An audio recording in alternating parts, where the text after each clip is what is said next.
Hello friends मु विज्ञ आपण मानक मो चैनल तथ्य टीवी ओडिया को स्वागत जनाऊँगी।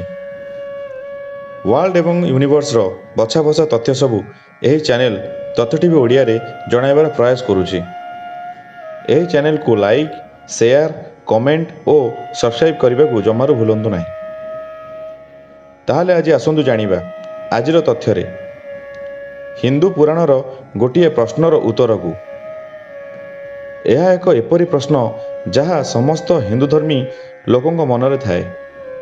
से प्रश्न हेउछि पृथ्वीर समस्त धर्म ठारू महान एवं पुरातन सनातन धर्म बा हिंदू धर्म जो धर्म अनुसार कौन सी प्राणी को टिके आघात देवा एक बहुत बड़ पाप कार्य अटे। ताहाले हिंदू धर्म रे किछि देवी और देवता पाखरे पशु बलि कौन पाई दिया जाई थाए। यही प्रश्नर उत्तर जानिया पाई संपूर्ण वीडियो को देखंतु एवं भल लगिले वीडियो को लाइक शेयर कमेंट और मो चैनल को सब्सक्राइब करंतु एवं सब्सक्राइब बटन रो डाहाण पाखरे थिबा बेल आइकन को क्लिक करी ऑल ऑप्शन को सिलेक्ट करंतु। यह करिबा द्वारा मोर सबु वीडियो रो अपडेट आपणक पाखरे प्रथमे पहुँचीबो। फ्रेंड्स आपण माने समस्ते जानिथिबे कि हिंदू धर्म रे किछि किछि स्थान रे देवी देवता को खुशी करिबा ना रे पशु मानकर बलि दिया जाय थाए। एठारे एमिति रे प्रश्न यह उठे कि जो धर्म जीव हत्या को ही पाप मानि थाए तो से धर्म रे पशु बलि काहेकि दिया जाय थाए। एहार किछि धार्मिक कारण अछि कि ना ए प्रथा एमिति ही पूर्वपुरुषरु चली आसुची किंबा यह कौन सी अंधविश्वासर अंश नुहे तो। फ्रेंड्स बलि प्रथा बहुत पूर्वर चली आसुची। यही सामाजिक प्रथा केबे और केउठु हैला यह कहबाटा बहुत कष्ट, किंतु यही प्रथा अनुसार प्राय छेली कुकुड़ा और महिषीर बलि दिया जाय थाए। सबुठारु महत्वपूर्ण कथा यह जे आमर सनातन धर्मर कौन से भी धर्मशास्त्र रे पशु बलि को सहमति दिया जाए नहीं। सनातन धर्म तो विश्व कल्याण एवं प्राणींकर रक्षा किभली भाବରେ କରାଯିବ ଏହା କହିଥାଏ। अग्नि पुराणर 372 अध्याय कुहाଯାଇଛି कि कौनसी प्राणी को मारिबा तो बहुत बड़ कथा, खाली टिके भी कष्ट देवाटा बहुत बड़ पाप।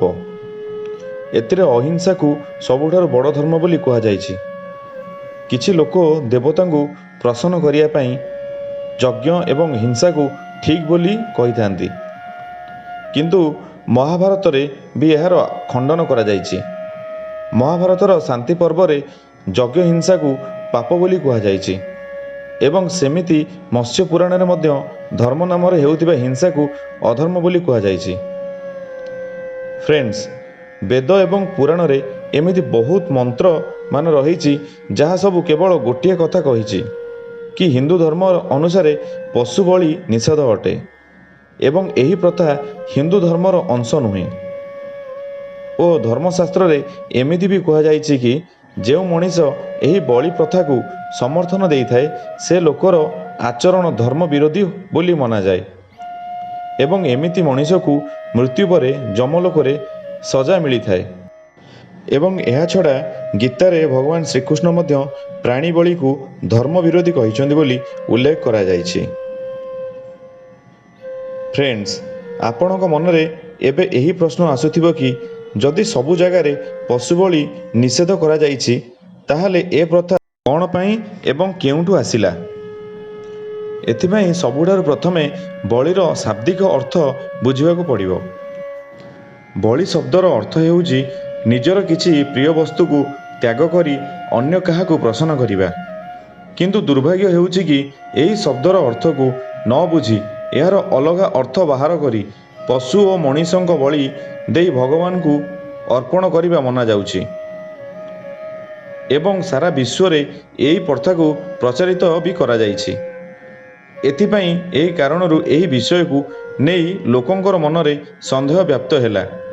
शास्त्र रे वर्णित बलि शब्दर अर्थ को अनर्थ करी यह प्रमाणित करा जायछि कि हिंदू धर्म पशु बलि को अनुमोदन करिथाए ବା ହିନ୍ଦୁ ଧର୍ମରେ ଯଜ୍ଞମାନଙ୍କରେ ପଶୁମାନଙ୍କୁ ବଳି ଦେଇ ଆହୁତି ଦିଆଯାଇଥାଏ, କିନ୍ତୁ ଯାହାକି ବାସ୍ତବରେ ଏମିତି କିଛି ଆବଶ୍ୟକତା ନାହିଁ। ଏହା କେବଳ ମନୁଷ୍ୟ ଜାତି ଦ୍ୱାରା ନିଜର ସ୍ୱାର୍ଥ ପାଇଁ ନିରୀହ ଜୀବମାନଙ୍କୁ ମାରିବାର ଗୋଟିଏ ବ୍ୟବସ୍ଥା। ଏହା ଏଥିପାଇଁ ହେଲା କାରଣ ସନାତନ ଧର୍ମ ବା ହିନ୍ଦୁ ଧର୍ମ ବହୁତ ପୁରୁଣା ଧର୍ମ। ଏଥିରେ ସମୟକ୍ରମେ ଅନେକ ଭିନ୍ନ ଭିନ୍ନ ବିଚାରଧାରା ପ୍ରବେଶ କରିଗଲା ଏବଂ ଏହା ନିଜର ମୂଳ ସ୍ୱରୂପରୁ ବଦଳିଗଲା। ଏଥିରେ ଅନେକ ପରମ୍ପରା ଏବଂ ପ୍ରଥା ଯୋଡ଼ି ହୋଇ ଚାଲିଲା, ଯେଉଁସବୁ ଏହାର କେବେ ବି ଅଂଶ ନଥିଲେ। ଯେମିତି ବରଗଛରେ ବହୁତ ସାରା ଓହଳମାନ କ୍ରମଶଃ ଓହଳି ଚାଲିଥାଏ, ସେମିତି ଏହି ଧର୍ମରେ ବିଭିନ୍ନ ପ୍ରକାର କଥା ଓ ସ୍ଥାନୀୟ ପରମ୍ପରାମାନ ସଦୃଶ ଓହଳ ସବୁ ଓହଳି ଚାଲିଲେ। ସେଥିରୁ ଗୋଟିଏ ହେଉଛି ଏହି ବଳି ପ୍ରଥା। ବଳି ପ୍ରଥା କେବଳ ତାନ୍ତ୍ରିକଙ୍କ ସମ୍ପ୍ରଦାୟରେ ହିଁ ଦେଖିବାକୁ ମିଳିଥାଏ। ଏହାର କୌଣସି ବି ଧାର୍ମିକ ଆଧାର ନାହିଁ। ଶକ୍ତି ବା ତାନ୍ତ୍ରିକ ସମ୍ପ୍ରଦାୟ ଆରମ୍ଭରୁ ଏମିତି ନଥିଲେ। ଲୋକମାନେ ନିଜର ଇଚ୍ଛାର ପୂରଣ ପାଇଁ ବହୁତ ପ୍ରକାର ଅନ୍ଧବିଶ୍ୱାସକୁ ଏହି ସମ୍ପ୍ରଦାୟରେ ଯୋଡ଼ିଦେଲେ ଏବଂ ପଶୁ ବଳିର କାରଣମାନଙ୍କରେ ଅନ୍ଧବିଶ୍ୱାସ, ଲୋଭ ଏବଂ ସ୍ୱାର୍ଥ ସିଦ୍ଧି ମୁଖ୍ୟ ଥାଏ। ଧାର୍ମିକ ଲୋକମାନଙ୍କ ଅନୁସାରେ ତାନ୍ତ୍ରିକ ନିଜର ତନ୍ତ୍ରବିଦ୍ୟାର ସିଦ୍ଧି ପାଇଁ ପଶୁ ବଳିକୁ ମାଙ୍ଗ କରିଥାନ୍ତି। ନେପାଳର ବାରା ଜିଲ୍ଲାର ଗଡ଼ିମାଇ ମନ୍ଦିର ହେଉ କି କାମାକ୍ଷା ମନ୍ଦିର ହେଉ, ଏହିସବୁ ଜାଗା ପଶୁ ବଳି ପାଇଁ ବିଖ୍ୟାତ। କିଛି ଜାଗାରେ ଦେଖାଯାଏ କି କିଛି ଲୋକ ନିଜର ମନ୍ନତ ପୂରଣ କରିବା ପାଇଁ ପଶୁ ବଳି ଦେଇଥାନ୍ତି, ତ କିଛି ଲୋକ ନିଜର ରୋଗକୁ ଭଲ କରିବା ପାଇଁ ପଶୁ ବଳି ଦେଇଥାନ୍ତି। କିଛି ଲୋକ ଧାର୍ମିକ କାରଣରୁ ପଶୁ ବଳି ଠିକ୍ ବୋଲି କହିଥାନ୍ତି, ତ ଆଉ କିଛି ଲୋକ ଏହା ପରମ୍ପରା ବୋଲି କହିଥାନ୍ତି।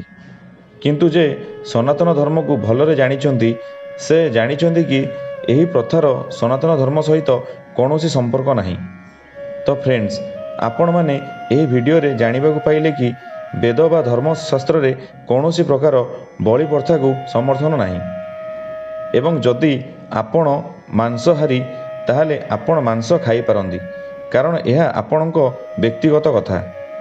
କିନ୍ତୁ ହିନ୍ଦୁ ଧର୍ମଶାସ୍ତ୍ରରେ କୌଣସି ବି ଜାଗାରେ ପଶୁ ବଳିର ଉଲ୍ଲେଖ ନାହିଁ। ତ ଆଜିର ତଥ୍ୟରେ ଏତିକି। ଭିଡ଼ିଓଟି ଭଲ ଲାଗିଥିଲେ ଲାଇକ୍, କମେଣ୍ଟ, ସେୟାର ନିଶ୍ଚୟ କରନ୍ତୁ ଓ ଚ୍ୟାନେଲକୁ ସବସ୍କ୍ରାଇବ୍ କରନ୍ତୁ ଏବଂ ବହୁତ ଶୀଘ୍ର ନୂଆ କିଛି ତଥ୍ୟ ନେଇ ମୁଁ ବିଜ୍ଞ ଆପଣମାନଙ୍କ ପାଇଁ ନୂଆ ଏକ ଭିଡ଼ିଓ ନେଇ ଏହି ଚ୍ୟାନେଲ ତଥ୍ୟ ଟିଭି ଓଡ଼ିଆରେ ଆସିବି। ସେ ପର୍ଯ୍ୟନ୍ତ ବିଦାୟ ଓ ଆପଣମାନଙ୍କୁ ଧନ୍ୟବାଦ।